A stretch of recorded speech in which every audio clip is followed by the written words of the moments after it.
Wow, we got some weird noise going on right now. Did it go away? I think so because I used my phone because I posted the live. It's one of us are sounding a little funky. Do you hear me okay? I do. Then it might be you, unfortunately. Uh-oh. While I am reading the devotional, why don't you refresh your screen and see if that helps it? Because Okay. as long as you're hearing me okay, it's probably coming from your end. Okay. Okay. All right. So yeah, just go ahead and refresh your browser. Hello, my friends. Andy coming to you live from Orange County, California. Hedia coming from Ventura County. Sorry about that. We had talked earlier and everything was fine, but of course, the moment we go live, the stream gets a little funky. If you could, can you just let me know for sure that you guys are hearing me okay, and that everything is coming across the mic here, that you are hearing me, and then Hetty will be back in just 1 second. I'm going to go ahead and read the devotional to kind of get things started, and while she's refreshing, I'll bring her back on and see. Oh, she's already back, I think. Let's see. Let's add her to the stream. Hello, can you hear me? Oh, it's still, for some reason, it sounds like a machine gun when you talk. That's so weird Why because is that? I feel I'm like going to wait for a couple people to talk or to comment. Just let us know if you can hear me okay, if Hedia's sounds like a machine gun. Oh, there we are. Now you're back. Is it? Okay, Yeah, now because it sounds fine on my end. All right, good. All right, so let me go ahead and get to the devotional, and that way we can at least get that read before everything goes haywire again. So it's called for today, for the 19th, in my utmost for his highest. It is called Vision and Darkness. Genesis 15:12 is referenced by Oswald. And he says, when the sun was going down, a deep sleep fell upon Abram. And behold, horror and great darkness fell upon him. Ooh, that sounds very dark and very scary. Okay, everything sounds good according to Jessica, I think. Okay, Vision and Darkness is the title. Whenever God gives a vision into a Christian, it is as if he puts him in the shadow of his hand. The saint's duty is to be still and listen. There is a darkness that comes from too much light. That is the time to listen. The story of Abram and Hagar in Genesis 16 is an excellent example of listening to so-called good advice during a time of darkness, rather than waiting for God to send the light. When God gives you a vision and darkness follows, wait. God will bring the vision. He has given you to reality, and God will bring the vision he has given you to reality in your life if you will wait on his timing. Never try to help God fulfill his word. Abram went through 13 years of silence, but in those years, all of his self-sufficiency was destroyed. He grew past the point of relying on his own common sense. Those years of silence were a time of discipline, not a period of God's displeasure. There is never any need to pretend that your life is filled with joy and confidence. Just wait upon God and be grounded to him. Do I trust at all in the flesh, or have I learned to go beyond all confidence in myself and other people of God? Do I trust in books and prayers or other joys in my life? Or have I placed my confidence in God himself, not in his blessings? I am Almighty God, El Shaddai, the all-powerful God, Genesis 17:1. The reason we are all being disciplined is that we will know God is real. As soon as God becomes real to us, people pale by comparison, become shadows of reality. Nothing that other saints do or say can ever upset the one who is built on God.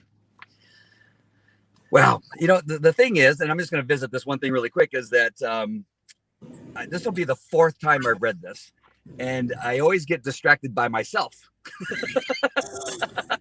when I'm reading, because I begin thinking ahead about, oh my gosh, this reminded me of something else, or a moment of time. And then what you and I talked about before we went live, about how this reflects what it is that we were talking about just before we went live just without knowing what today's devotional was going to be. We were talking about this very subject. And so as I'm reading it, my mind starts going wandering, and I'm trying to read out loud, but yet I'm still thinking, oh wow, this really is what Hetty and I were talking about. That's what threw me off. Because you were so right that's what it was all about. So it'll be better probably if you start with what, I don't know, what you're thinking, or is there anything new that came to mind as I was reading that you want to share with everybody? Well, I just for, if it's possible, that there's some people on that don't know the story of Abram and Hagar, but when God's promises about that he would have a child at so late in life, and he was going to have this very important child that was going to be the beginning of, descendants of civilization. And he and his wife, Sarah, decided that he was going to sleep with their maidservant to have this child, because there's no way that Sarah, as at her age, could have the child. And so this is the perfect example of not waiting on God and having things go terribly wrong. And I just love that Oswald brought that example, because that is a very powerful example of not waiting on God. And so I think we've had a couple instances of this.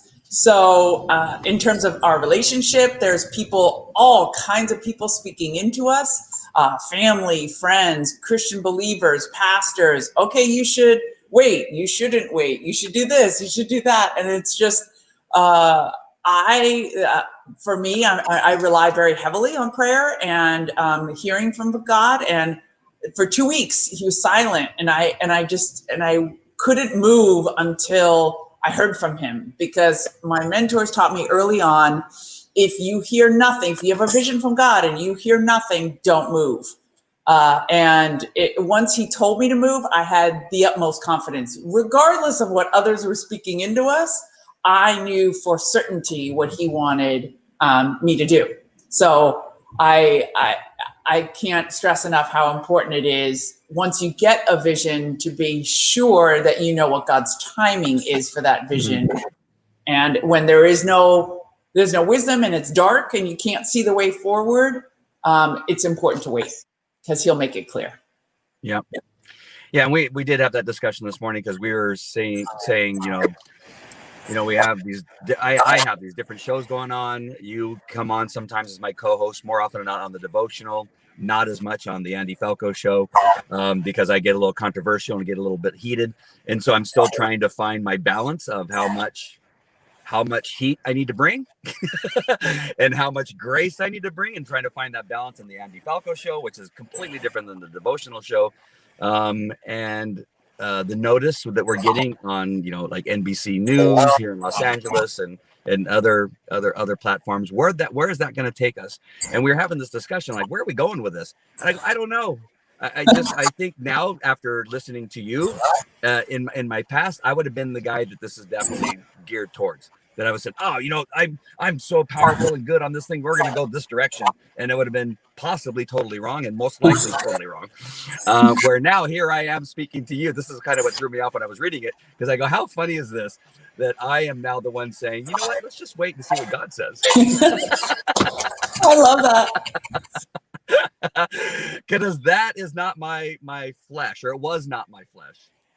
I am learning that, let's just see, because I feel that we're being steered in a certain direction, or we're being told to wait. Just continue with what we feel seems to be right now, and then God will send us in the right direction and tell us what it is we're going to be doing, and begin to reveal himself as we figure out what it is who we are. And again, I talk about this in the training for how to do live streaming with StreamYard, as I talk about developing your character. It is important for you to determine your character, not that you're going to make up a character. That your character, when you're doing a show, what is that? Dan Bongino has his character.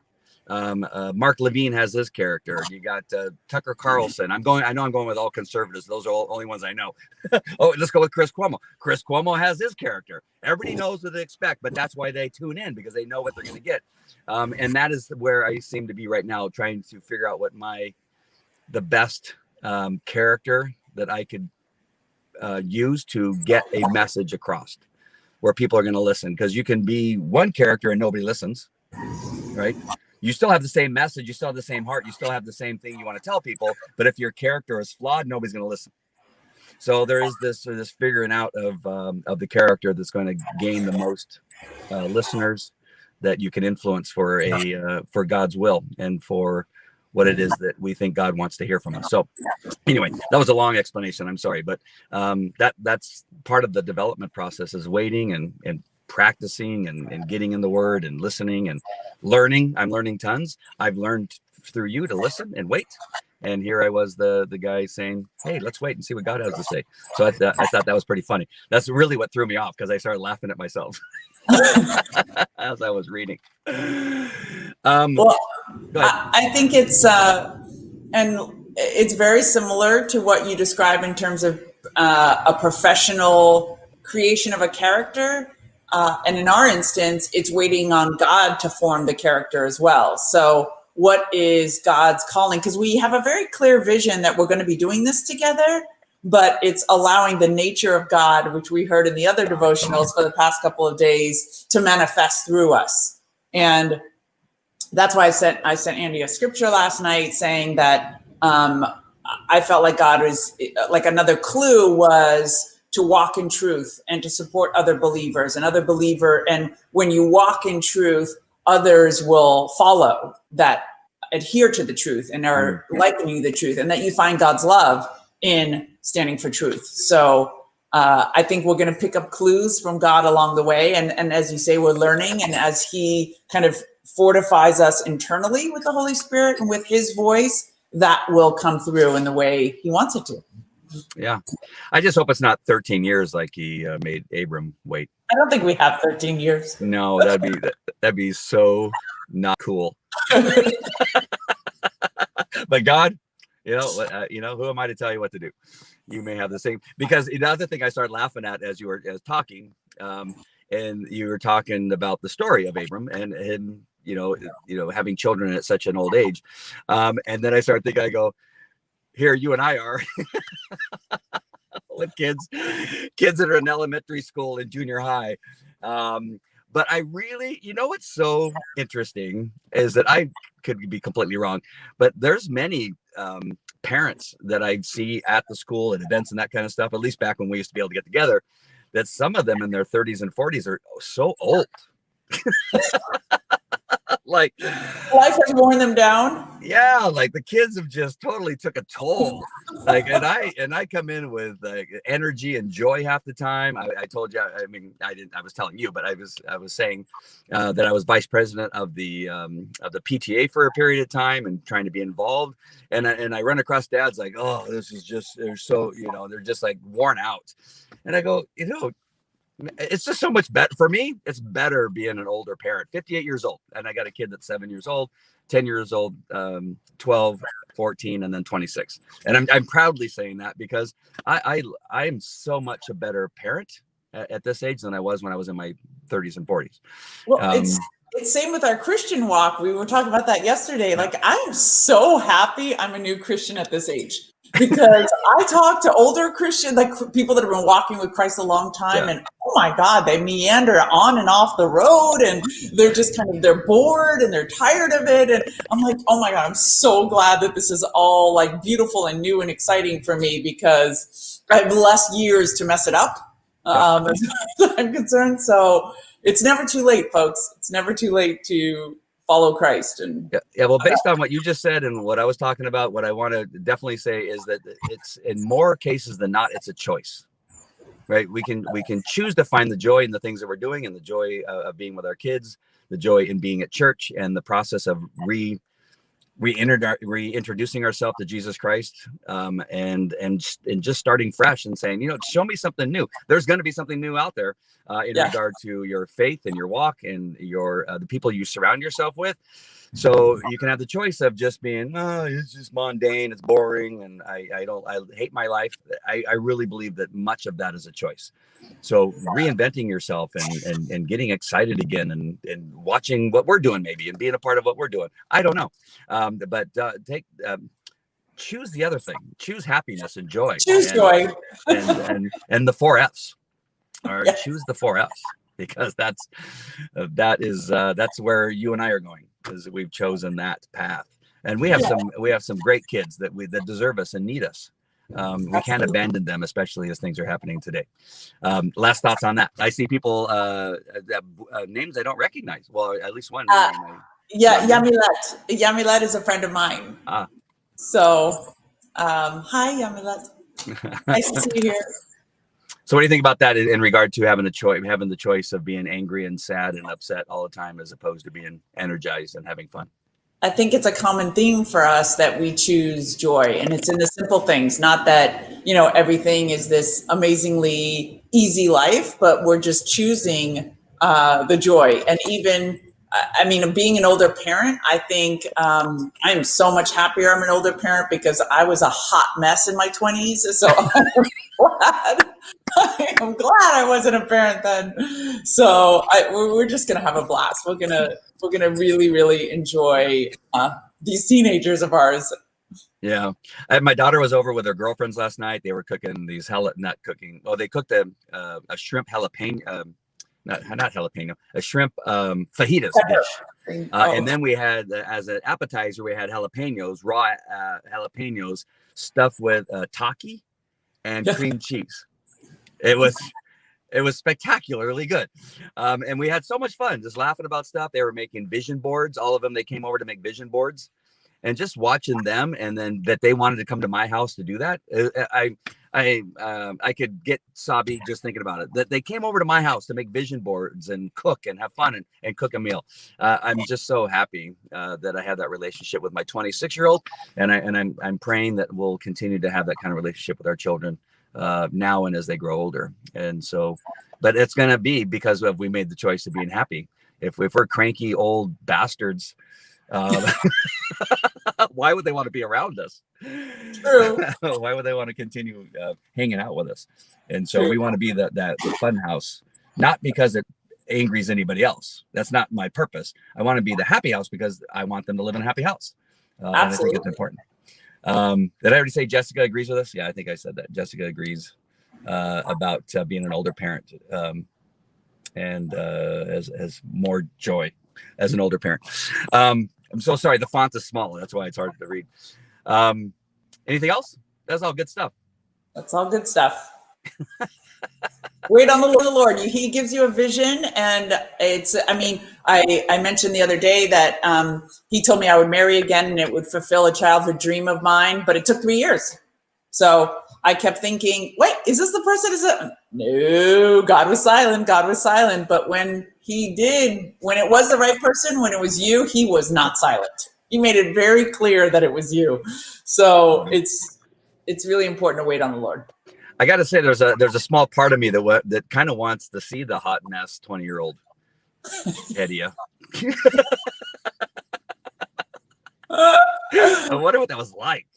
Well, I actually have my documentary script about what it's like. So, and we have I've been through a couple rounds of that with producers. So maybe we can run through that one day. All right. Sounds good.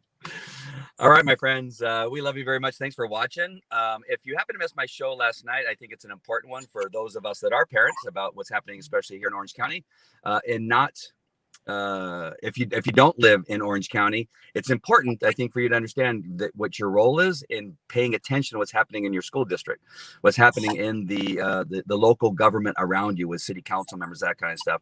If you want to know what's going on here in a mostly conservative city like Yorba Linda, and what's even happening in that city, you may want to watch my show from last night, the Andy Falco Show. You can find it on YouTube. You can go to theandyfalcoshow.com and watch that show. I think it's important as conservative Christians go forward in this world that we're living in right now, how important it is to be paying attention to what's going on, because what I point out, what I bring up in the show is happening in a mostly conservative city. So be aware of what's going on. Yes. Agree? You agree with that? Absolutely, 100%. And I hope it'll be a roadmap for others as they move forward in their towns and their cities to try to. I mean, conservatives, we've got to take back our cities. It starts in the cities and the counties. So I hope it'll be helpful. Yeah, it's a strange thing that we just want our teachers to teach arithmetic and reading, language arts, that kind of stuff. That's what we want them teaching. I don't know. That seems kind of ridiculous at this point. I don't know why, but some people think that that's ridiculous. But that's I don't know what's going on. All right, my friends, we love you very much. And Hedia says, as always, God bless you. all right, take care, guys.